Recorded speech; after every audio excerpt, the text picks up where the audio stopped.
Welcome to Multimodal 2021. I'm here with Robert Keane, the Director General of BIFA, the Forwarders Association in the UK. Hello, Bob. Oh, can I call you Robert or Bob? Yeah, call me Robert. Call me Robert. Right. Yeah. BIFA's training activities have expanded significantly over the last 3 years. Why is that? And where is the Trade Association headed in regards to training and personnel development? Well, I had a great deal of luck. I always thought that if I got it right, it'd just be a question of trying to keep up with the snowball rolling downhill. We were subcontracting out our training, and I bought the intellectual property right off of the trainer, took it in-house. We were very lucky again because a group of members wanted us to develop an apprenticeship, which we were able to use the base of our training program to create the apprenticeship. We then started getting apprentices in. We were then the more training we did, the more we had to hire one trainer, two trainers.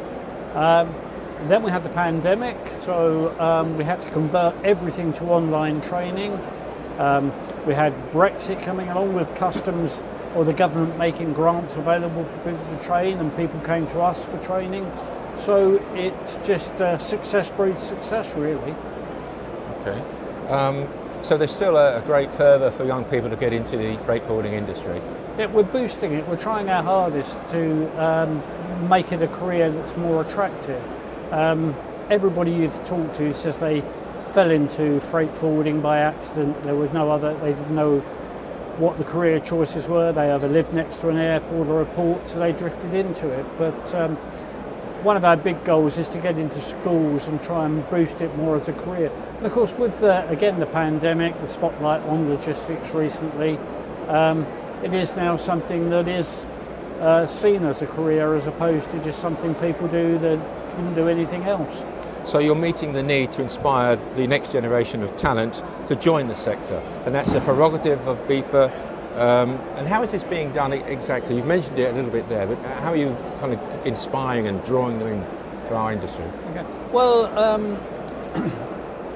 again, the apprenticeship does give us a great base to build from, because the youngsters that come into it, so we created a young forwarder forum to try and give them a network amongst themselves, try and give them industry development talks and career talks.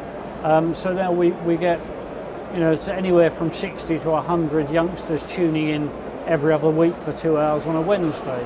Again, we're going to schools, fairs to try and build the brand, which was something that wasn't really done. Obviously, we can't get to every school in the country, so we're now really pushing the members to actually put their backs into helping to build the next generation through. So we do need support of the members themselves. So you're looking for the local freight forwarder to get into the community to show the youngsters that there is great job prospects. Get into schools nights, talk about the career that's available and demonstrate.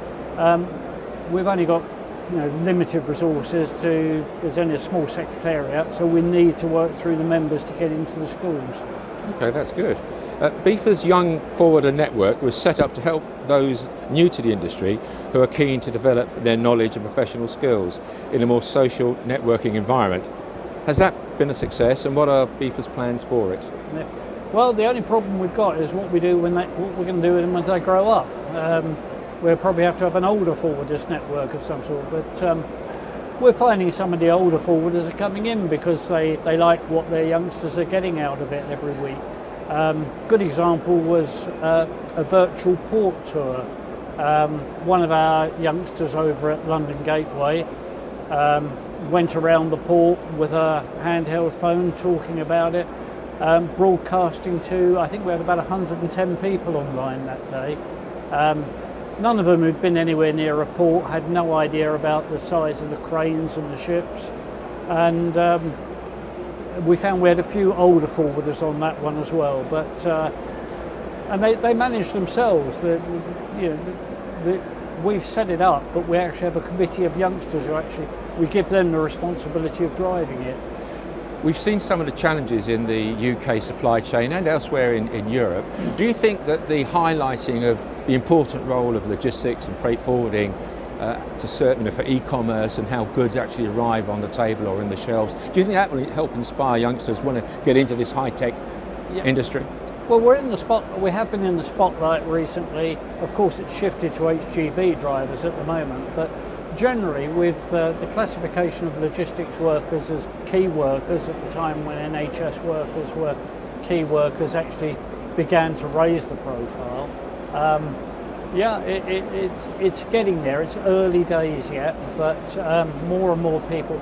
And it's also good with, the good thing about it is, I almost forgot this, is the gender ratio. We've got over 40% of our apprentices that are coming through are female, so for a real male middle-aged industry of a few years ago, it really is revitalising. So it's become more women are getting into the industry, but also youngsters now see that it's high tech. You know, you're going around a port with a scanner. Those are the kind of things that will attract youngsters into freight forwarding. And they're developing a network, which if I turn the clock back 50 years to when I started, I was one of a group of youngsters who used to run around the airport delivering documents, messages, and that network of friends that I had then 50 years ago, as we all became clerks, managers, etc., some people started their own companies, that network really saw me through, and we're actually giving these people a network of youngsters in the industry. We're giving them inspiration and also business skills.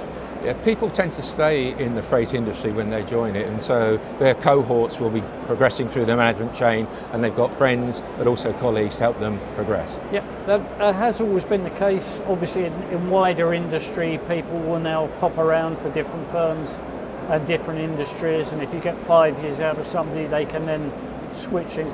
Certainly in the logistics industry, it does seem that people stay there at the moment.